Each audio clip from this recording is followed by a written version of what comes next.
Welkom bij een nieuwe aflevering van de Nederlandse Kubernetes podcast. De podcast over Kubernetes voor iedereen.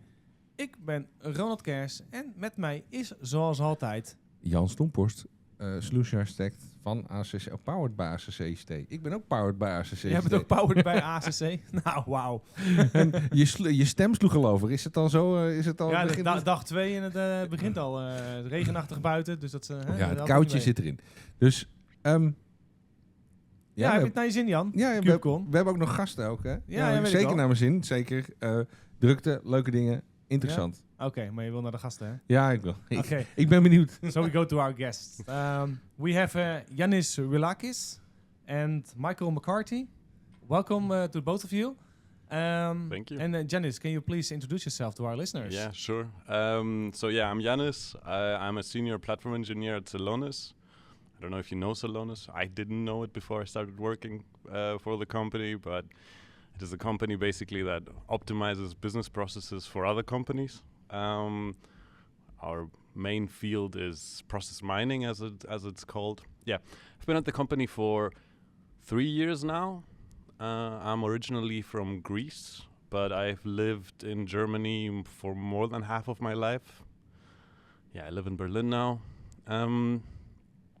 A little bit about how I got into IT. I actually studied... He knows our questions. Yeah. Awesome. Well prepared here. I studied actually electrical engineering, which is not really the same as IT, and then I gradually moved into it. First, I had after university, I had a startup, and the startup was about. We used to call it Industry 4.0 back in the day, but it's basically connecting production equipment to the internet and then visualizing the data and analyzing it and trying to optimize the production process. That was the idea back then. Inevitably, my startup failed, but I was the person in the company that basically worked with the cloud. This was the first steps we did on Azure back then, and I found it very, very interesting. I always had a knack for programming and coding myself, so I never... I did that as a child, and I then continued that. But then I realized during the startup years that I want to turn this into a profession. So I started working and developing skills in that area and doing things by myself, which allowed me to land a job in IT, thankfully, as a DevOps engineer back in the day. And yeah, I've been in the space now for 9 years. Cool. And then Michael? Yeah, hello, I'm Michael. Thanks for having us. I'm also a platform engineer at Celonis. I've been with Celonis almost 3 years now. And I grew up in Austria, so where I spent most of my life. Then I spent significant time in Germany, where I also worked for different companies. And now recently I moved to the US. To North Carolina, and I got into computers and programming and stuff, I think relatively late, maybe 15, 16 and so on, and then I got really personally into Linux and programming and made my first self-taught experiences there. And then at some point I went to university. I studied, I would say, information security, but then I started out in the industry briefly as a Linux system administrator, and then later got into this cloud engineering, DevOps, Kubernetes niche, I would say. A niche? Where now I guess I'm for the last 12 years in it, and now I think both of us work really intensely with Kubernetes, and now we are here at KubeCon and had a talk yesterday, and that's also how we got to know you guys and ended up on this podcast. Yeah, that's true, and your talk is no shame, just pain, because you migrated from 1.16 to in 2025, so last year. Yeah. So can you give us a rundown of what you're talking about and how it came to be? Yeah. We maneuvered ourselves in a situation where we had a bunch of different Kubernetes flavors. And when I say a bunch, I mean 6. And so we had Gardener, for instance. We had Gardener AWS, Gardener on Azure. We had KOps clusters, which we managed ourselves, or COPS. I don't know what the right pronunciation. Yeah, what the wrong pronunciation is. But yeah, in any case, still wrong. But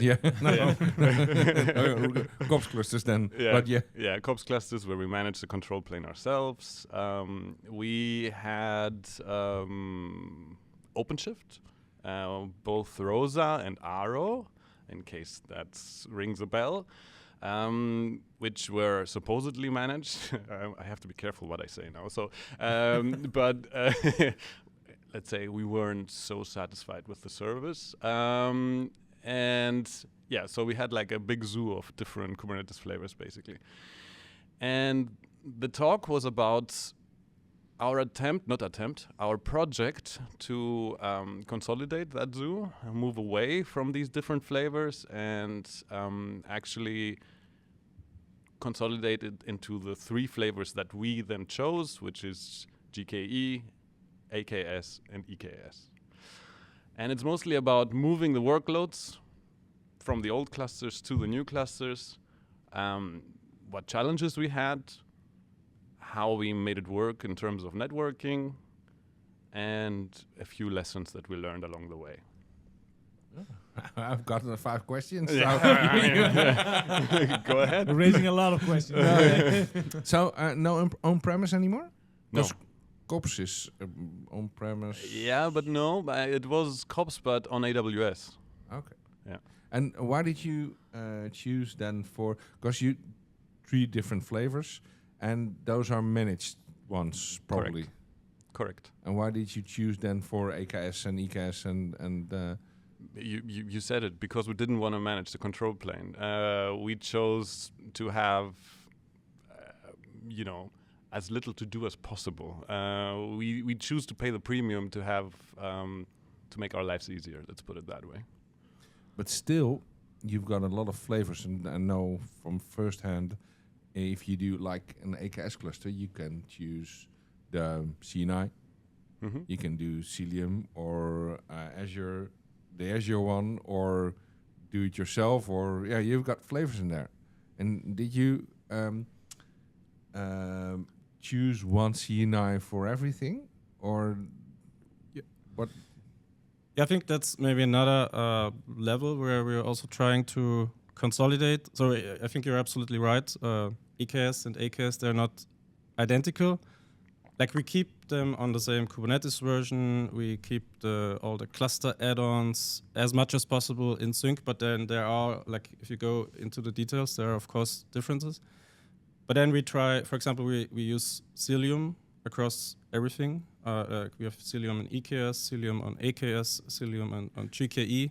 But then they are also a little bit different because not exactly the same versions and configurations. Everywhere. Yeah, and are you using then the managed ones, or are you managing the CNI yourselves?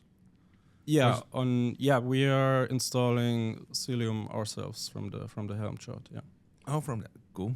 Basically, and then another thing I wanted to mention is also we also adopted Karpenter, which then also gives us like more or less identical node group management across these different flavors.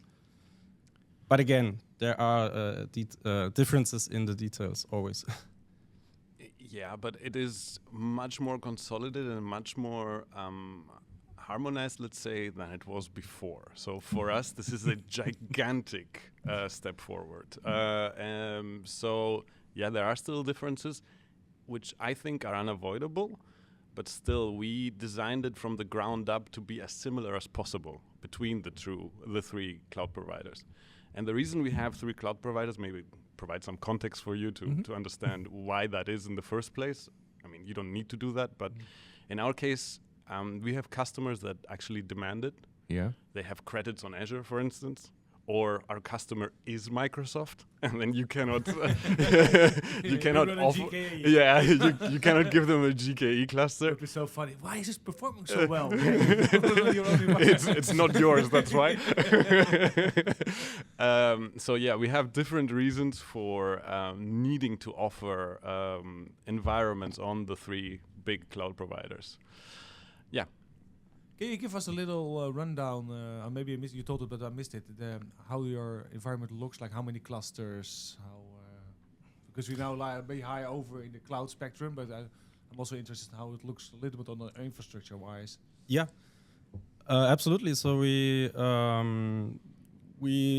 call basically internally an installation of Celonis. We call an environment, and an environment can be multi-tenant or can be dedicated, so it can be just for one customer or many customers. And then when it's multi-tenant, then it's typically in one environment per cloud region. So like AWS US East 1, we just have one such environment, and then we put new customers into this multi-tenant environment basically. And so we have these different dimensions on which we need to create these environments. And last time we checked, we had like 150, 160 Kubernetes clusters that we are managing, which is why it's extremely important to us to keep them uniform, to have like let's say operations that really scale, so that we don't need to add additional platform engineers when the company grows, but basically that this maintenance can scale non-linearly. Right. Yeah. Okay. So 150 clusters. In your talk, you also talked about Wormhole. What can you tell us about that? Because that's the first time I hear. Are you familiar with Wormhole? Jan? No, I know wormholes, but in which context? Minimalist do-it-yourself cross-cluster service mesh. That's interesting. Yeah. The wormhole is not something that's available as open source. It's like maybe it should be though. Maybe it should be. Maybe it could be useful to other companies. You build it yourself? We build it ourselves. There we go. And it's like very specific and purpose built for our use case. And also we only used it during the migration from old to new clusters. We don't use it as a general service mesh or something. So, and basically allows us for the services to talk to each other no matter in which cluster they are running. So the services, like service A can talk to service B across the cluster boundaries, and they're actually not aware, or they don't need to be aware that the target service is running somewhere else. Okay. It's completely transparent. So the only thing we needed to do is to point the service to the wormhole, and then every service trying to call that service would end up in the other cluster, let's say. So you're creating services in the old cluster that's pointing to an external IP address in the other cluster? Kind of, yes. And has then on that service, and that has pods behind that. Yeah, that's correct. Yeah, like pointing to pointing to an internal network load balancer. Yeah. You've got the slides. Yeah, I sent it to you. Oh yeah. Yeah, under the hood it's Envoy, and what's the feature called again that we're using that allows us to? It's called a dynamic forward proxy. So it's like a plugin or module, I guess, of Envoy, where you don't have to know all the destinations in advance. So like when you're doing like a reverse proxy, typically you know what the destination is. But in our case, if a service talks to another service in the same namespace, it just does like HTTP/service name through DNS. And dynamic forward proxying basically allows Envoy to do this name resolution on the fly. And so we don't need to configure every target. It will just find it on the fly. Yeah. Okay. Yeah, and Sorry, I think I know what your next question is going to be. Cool. I like that. I mean, maybe not, but the question that I would have if I heard this was like, why not just switch everything at the ingress level and just deploy everything, switch the ingress, and then you migrate it, right? Yeah. The idea was, in our case, that we wanted to do the migration gradually. We have a lot of services that are owned by different teams, and we had a lot of different migration procedures. So most of them could be migrated as easily as I just mentioned, deploy on target, cut over the traffic, and you're good. But there are other services that don't allow this sort of treatment, let's say. We have our in-house built in-memory database, for instance, and this needs a much more complicated migration procedure. And for us to synchronize all the teams to work on that one migration was an organizational overhead that was immense, and we didn't want to do that. Therefore, we needed a solution that allowed us to have the in-memory database team migrate first at a moment which is convenient to them, and then migrate the rest of the services at a different point in time.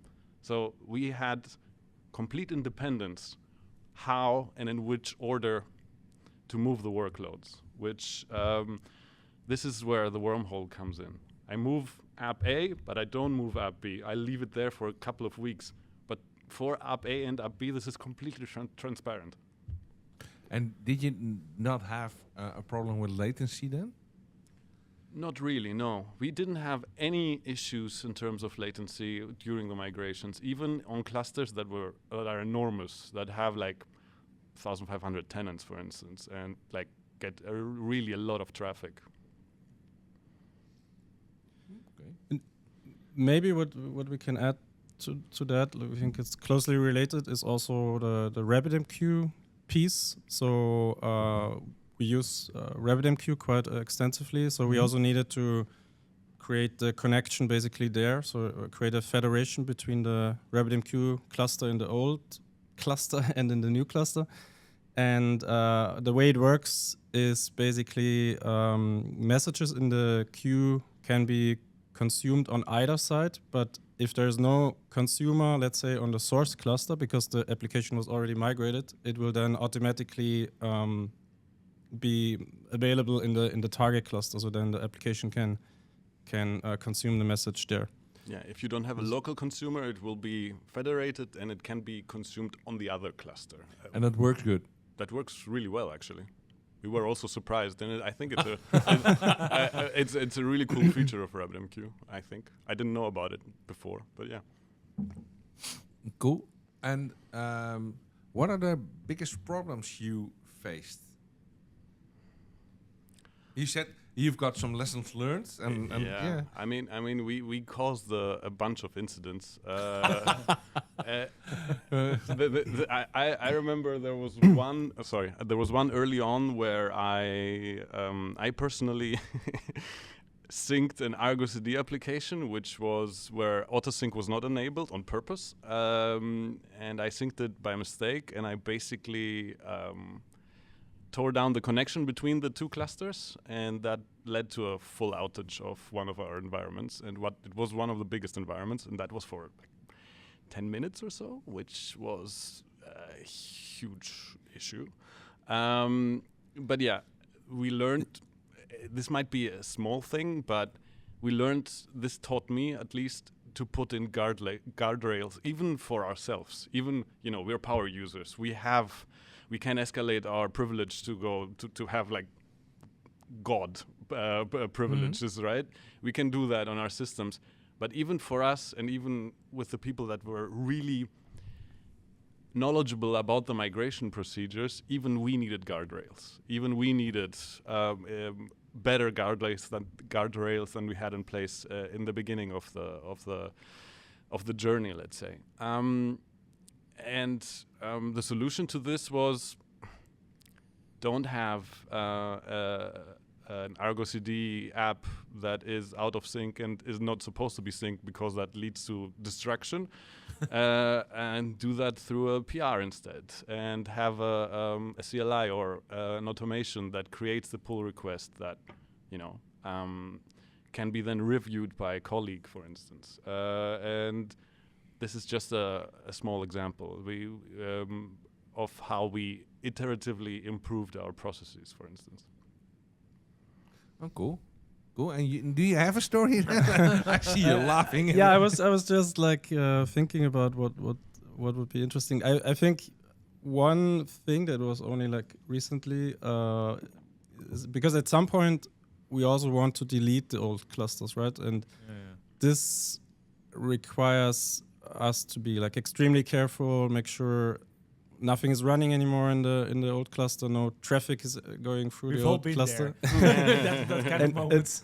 And even then, I think at one instance it happened that the old cluster, let's say infrastructure as code, was still owning a security group rule, and then as part of deleting the cluster, this security group rule was deleted, but this still impacted the new environment. And these are like the little nitty-gritty details that are very hard to anticipate and can happen. And I think it was really quickly resolved, but still, it's almost impossible to have everything. Everybody with like a system engineer background feels this pain, Yeah.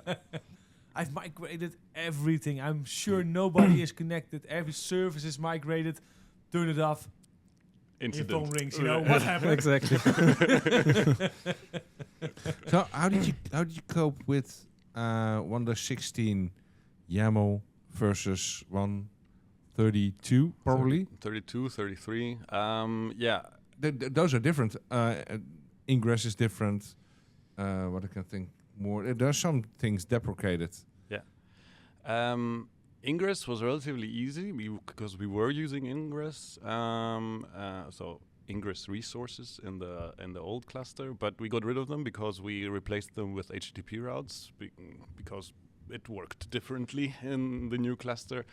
But there were other problems and there were other deprecated versions. But we had an automation that went through that. And for most cases, it was able to resolve these issues by itself because the manifest didn't really change that much. So the schema of these resources didn't change that much. In some cases where it did, it just flagged it for us, the automation. So it said, hey, I found a resource which might have structural differences. Please have a look at it and try to fix it yourself. If I did this today with the advances in AI, probably I would have allowed it to do the change itself, to propose a different solution or a fix, which I then would have reviewed. But we wrote this from scratch by hand. So not Pluto? Sorry? You know the tool Pluto? No. That does it for you. Yeah. Okay. Wasn't there also like that they switched from master to control planes back around those version, that the naming convention was changed? Convention of the control planes is changed, Yeah.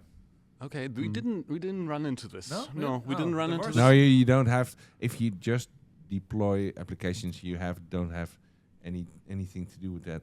But did you do the new things like PDBs and PDBs we had also in 118. not on 116. 116. Sorry, yeah, 116. Are you sure? We had the PDB. I think we already had PDPs. Yeah, we had the PDB. We have a PDB controller that is running also on our old clusters. I'm pretty sure. So yeah. Okay. Yeah, and also maybe to add, not all of our clusters were on 116. So even before the migration, we already needed to differentiate like different cron shop API, different HBA, which actually made our lives miserable, and this is one of the reasons why we needed to migrate, because we had to do things differently on different clusters, and now we can do it in a unified way. The most custom logic we had in that automation, and the most ugly logic, I wrote it, so it's my fault, but was everything that needed, everything that was related to removing OpenShift specific stuff. Because you have like shared volumes or security context constraints and stuff like that are, these are OpenShift concepts and they don't exist on AKS, EKS, GKE. And we needed something that either translated those, like in shared volumes, you translate it into PVC and PV and stuff like that. In SEC, we removed it because we had other mechanisms in place. But we're using Customize. And we had like OpenShift overlays. So we needed a logic that removed these overlays from our, the overlays we inherited, the OpenShift specific stuff from our Customize. And that was complicated to write and complicated to maintain. And it was pretty ugly code, thankfully. We can throw it away now and we can forget about it. So it was a fun adventure. Yeah, for sure. But in another way, you could also do an OpenShift cluster on 3 clouds. Yeah, we're not. We're using vanilla Kubernetes, so. And what was the biggest holdback to use not OpenShift on those 3 clouds? Because then you would have one flavor everywhere. But I think because we already experienced that, and in reality, it's still multiple flavors. Like we said, we used Rosa, so Red Hat OpenShift on AWS or whatever it's called, and then the equivalent on Azure. And in the details, there are still differences. Like, for example, OpenShift on AWS has these node pool abstraction, and then they have the machine sets and machine autoscalers and whatever. And on Azure, there's no node. I think it's node pool abstraction, and so they are, for us, we treated them as 2 different provisioners because there are so many. Yeah, and you're bound within the tools of OpenShift, right? So it's not like you have the latest version always. Honestly, but that thing is between the clouds. That thing is you deploy it and on every cluster, and you should have everything the same. Yeah, you should. Yeah. Honestly, I would say OpenShift on AWS and OpenShift on Azure are as different as EKS and AKS. So I don't think it would have made our lives much easier. Right. Well, we have Red Hat later on. Oh, well, ask them. What's happening there? You also mentioned in your presentation, beware of the scope creep. Is there some? Yeah, I can speak to that a little bit. I remember in the early stages of the project,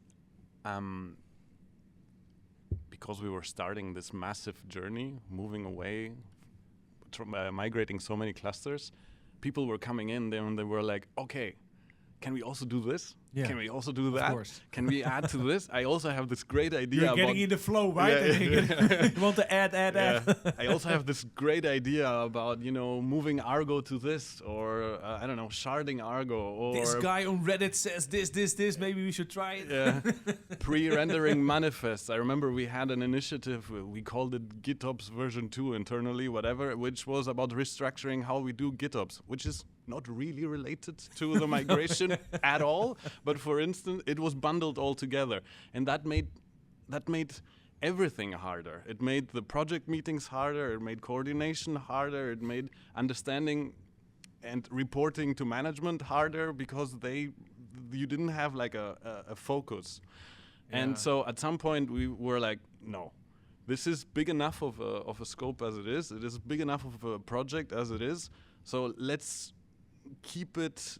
Let's only do the essential, which is moving the apps from old clusters to new clusters and moving them to an infrastructure that is as consolidated and as harmonized as possible. And that's it. Everything else is out of scope. And every additional variable that you add to the mix increases the chance of things going wrong and incidents happening. So, and that was already like enough potential of that. So it was also a big reason for that. Because is that the same thing as snowflakes will slow you down? No, I would think this is a different issue. So Snowflake is what we call internally just a special environment. So for some reason, I mean, it has usually like historically grown that for example, the Kubernetes manifests look different on one cluster, even though it's the exact same flavor. And then our automations would suddenly not work anymore, or the runbooks that we have created that worked on the 3 previous clusters would now suddenly not work anymore and fail, and then we have to investigate and put in the hours again to fix it and update it. So that's what we meant by the snowflakes.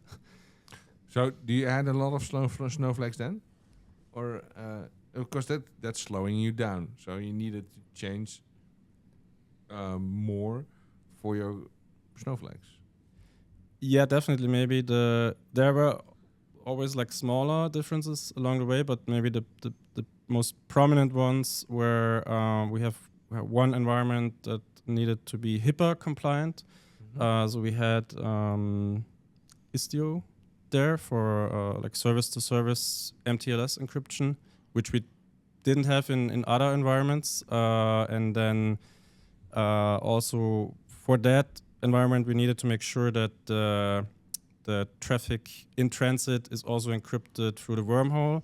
Like even though it's all like on the VPC peering, it's not going through the public internet.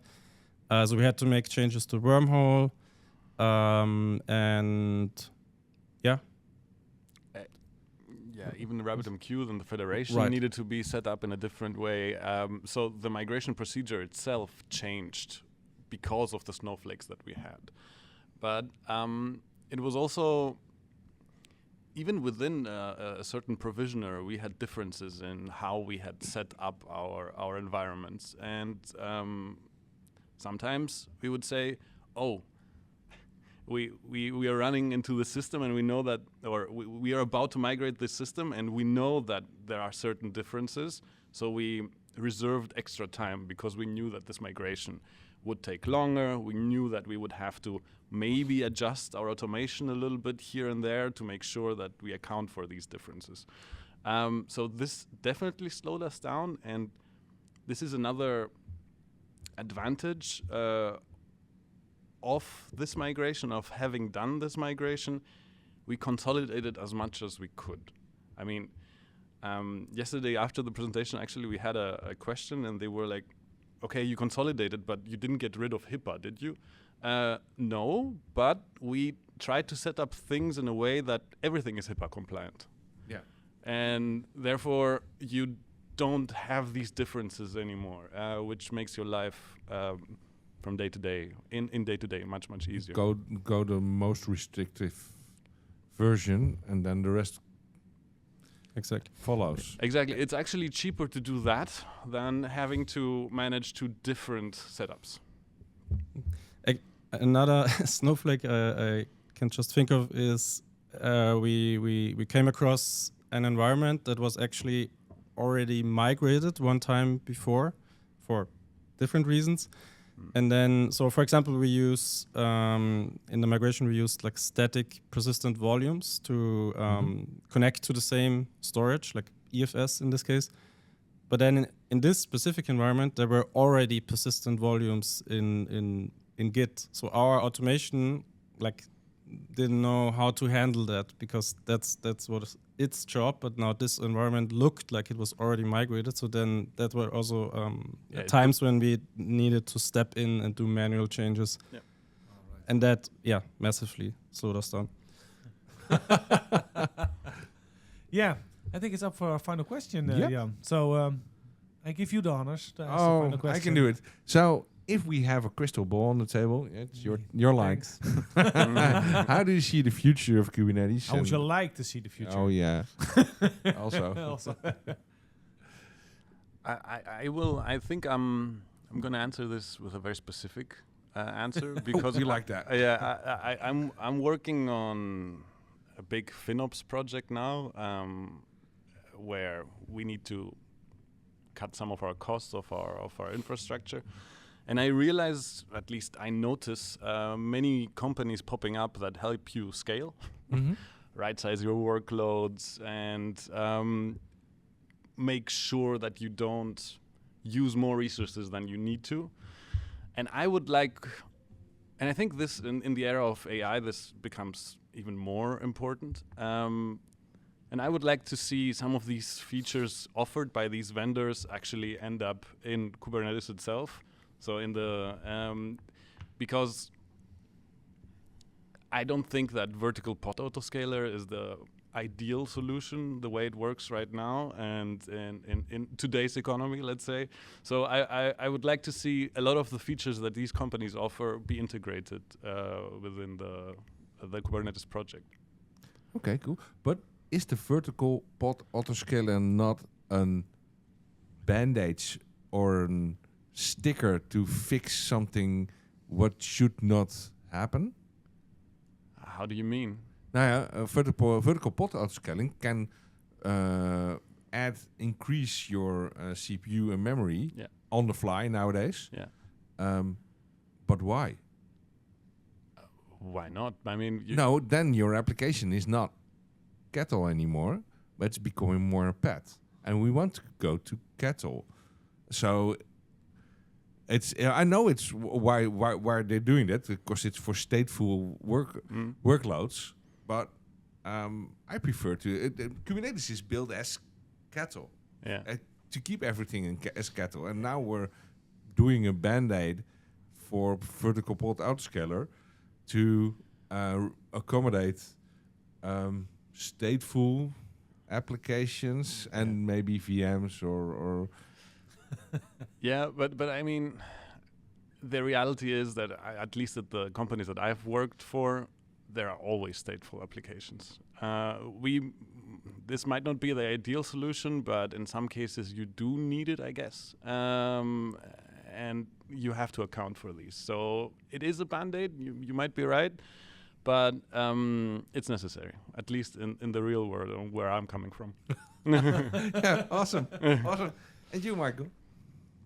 So one area where I really hope that things will improve in the future, like right now there is like this clear separation of workload scheduling and node scheduling, and the two things are kind of out of sync. Even like in the age of Karpenter, it's really challenging to optimize your resource utilization, like bin packing. And there, like, it's already quite many years ago when AWS introduced Fargate, so that you have this like lightweight virtual machines, so that it's almost like you have only one pod per node, and then you can really tailor the resource requests to the underlying hardware and more like abstract from the like instance types and stuff like that. More like serverless? Yeah, kind of, but I think that's a good point. Maybe more in the direction of serverless, while still keeping a lot of the benefits of the Kubernetes ecosystem around, and the great API it provides, and CRDs and the sort of controller paradigm. So, yeah. But do you need that? Why should you need that? Yeah, just thinking through, why do you need that in the future? Why should I need to have CRDs and the API of Kubernetes when I'm doing serverless or such kind of workload? I mean, you're still gonna need your databases and your CDNs and all your other resources that you can still provision through one unified API, I think. Okay, cool. But I mean, the fact that the Kubernetes is still around and still stronger than ever, even though serverless is also around for such a long time, shows that there's still very much a need. It dwindled a little bit to the background, right? So you don't hear it like as often as like 2 years ago. It's now AI. Or is it just our Kubernetes bubble we're in? Yeah, it could be. No, you don't hear it that often anymore. But I'm still wondering why not? Yeah, don't ask me. So, thank you very much for Thanks, your guys, time. for joining us. Yeah, thank you for having us. It was a great experience. Yeah, thank you. Great talk. a lot. Thank Okay, you. Thank you.